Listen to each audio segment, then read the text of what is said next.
My name is Neha and you are watching my channel English Vidya. मैं आपको tenses में indefinite and continuous tense को introduce करा चुकी हूँ। Next tense is perfect tense. Perfect tense क्या होते हैं? परफेक्ट टेंस में कोई भी काम अगर जस्ट खत्म हुआ है, मीन्स पास्ट की ऐसी कंडीशन जो अभी अभी फिनिश हुई है, अभी अभी जस्ट जो चीज कंप्लीट हुई है, उनको हम प्रेजेंट परफेक्ट टेंस में यूज करते हैं। लाइक सेंटेंसेस है हमारे पास, I have just seen that film. उसने अभी अभी कोई फिल्म देखी है अगर, तो उस सेंटेंस को हम प्रेजेंट परफेक्ट टेंस में बनाते हैं। यहाँ कुछ वर्ड रिटन है, मोस्टली इनका यूज आप परफेक्ट टेंसेस के लिए करते हो। Like ever, just, already, I have already had my breakfast. तो मैंने अपना ब्रेकफास्ट खा चुका था, मैं अपना ब्रेकफास्ट ले चुका था। तो ऐसी कंडीशन में आप कौन से टेंसेस में बनाओगे इसे? परफेक्ट टेंस में। अब देखते हैं स्ट्रक्चर क्या होता है इन सेंटेंसेस का।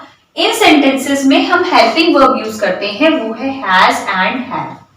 हैज एंड हैव में has goes with singular subject, singular subject के साथ आप हैज का यूज करोगे।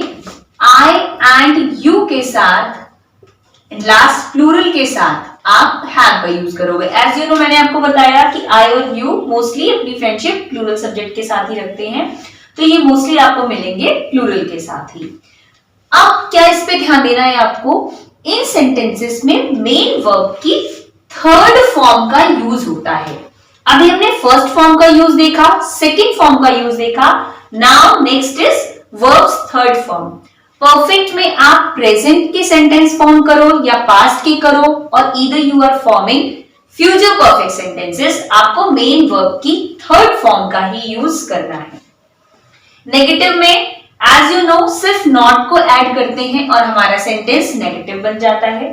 इंटरोगेटिव सेंटेंसेस में सेम सेंटेंस जैसे हमने सिंपल सेंटेंसेस में और कंटिन्यूअस में पढ़े थे। First you will use have, then subject, अगर नॉट है सेंटेंस में तो आप आफ्टर सब्जेक्ट यूज करेंगे, then main verb third form और ऑब्जेक्ट।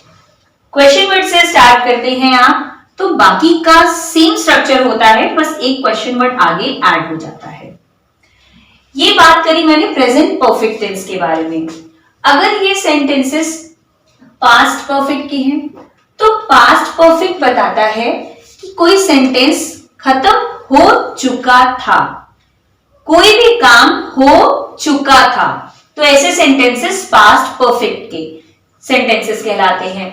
इसमें आपको हेल्पिंग वर्ब हैड का यूज करना है, और हैड की friendship singular, plural, I, you सबके साथ होती है, तो आपको कोई भी टेंशन लेने की नीड नहीं है। पास्ट परफेक्ट के सेंटेंसेस जब भी आप फॉर्म करोगे, हैड का यूज आप सभी सेंटेंसेस में करोगे। नॉट आप नेगेटिव में लगाएंगे, और यहां हैज हैव की जगह आपने जिस तरह से हैड को यूज करना है। नेक्स्ट बात आती है, इसमें एक फ्यूचर परफेक्ट टेंस में हमें मिलता है विल हैव और शैल हैव, यानी दो हेल्पिंग वर्ब एक तरह से ऐड होके एक बनेंगी। तो इसमें आपको ध्यान देना होता है जब आप इंटरोगेटिव सेंटेंसेस बना रहे हो। यहां पे तो आप I will have, I shall have use कर सकते हो, या ड्राइवर्स विल हैव यूज कर सकते हो, बट इंटरोगेटिव सेंटेंसेस में आप ब्रेक करके इसको यूज करोगे। यहां पे आप कैसे यूज करोगे? विल दे हैव, तो सेंटेंस आपका फॉर्म होगा, तो इसमें आपको क्या करना है? विल को यूज करना है, देन आपका सब्जेक्ट यूज होगा, देन आप हैव का यूज करते हो।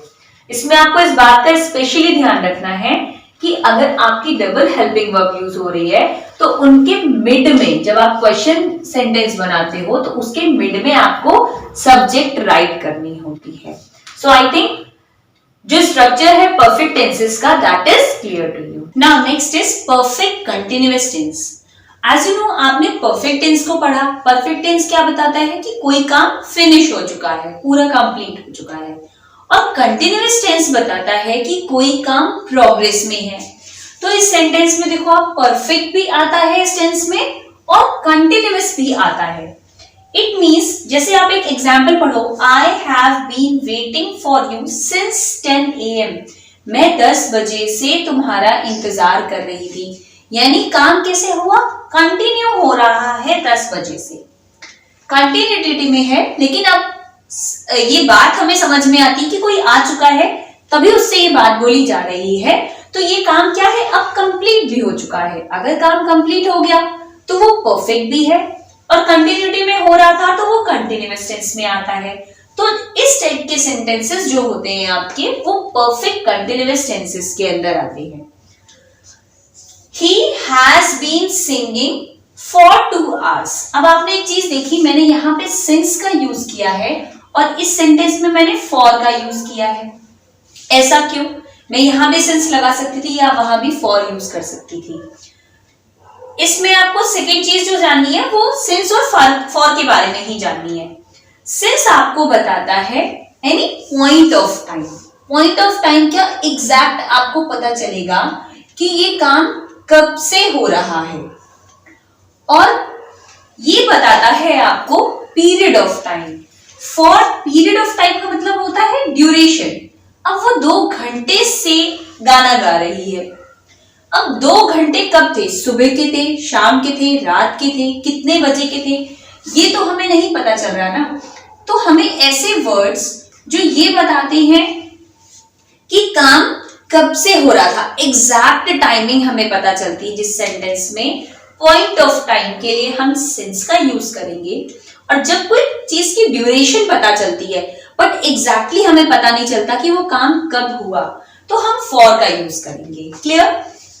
ये प्रेजेंट के एग्जाम्पल्स हैं। प्रेजेंट की हेल्पिंग वर्ब होती है हैव बीन, हैज बीन। जैसे आपने परफेक्ट में यूज किया था हैज को सिंगुलर सब्जेक्ट के साथ, यहां पे भी आप हैज बीन को यूज करेंगे सिंगुलर सब्जेक्ट के साथ। हैव बीन को आप यूज करेंगे प्लूरल सब्जेक्ट आई और यू के साथ। इसके बाद आप वर्ब की फर्स्ट फॉर्म में आईएनजी का यूज करेंगे, यानी ये परफेक्ट और कंटिन्यूअस का मिक्सचर हो गया। परफेक्ट टेंस में हमने हैज हैव का यूज किया, यहां भी हम कर रहे हैं, और कंटिन्यूअस टेंस में हमने वर्ब की फर्स्ट फॉर्म में आईएनजी लगाई थी, वो हम यहां पे कर रहे हैं। तो आप परफेक्ट और कंटिन्यूअस में, और देखिए एक वर्ड और इसमें मिल जाता है, वो है बीन। तो बीन वर्ड और हमने इसमें ऐड किया इसको परफेक्ट कंटिन्यूअस टेंस बनाने के लिए। इस तरह से आप इसे याद रखोगे। प्रेजेंट में आपने has been, have been use करना है। पास्ट टेंस में आप हैड बीन और वही वर्ब की फर्स्ट फॉर्म में आईएनजी का यूज करोगे। ध्यान रखिएगा हैज और हैव देख के यहाँ पे मेन वर्ब की थर्ड फॉर्म का यूज मत कीजिएगा। That is past tense. और फ्यूचर टेंस में हम will have been और shall have been का यूज करेंगे with first form of ing, with first form of verb with ing. Clear?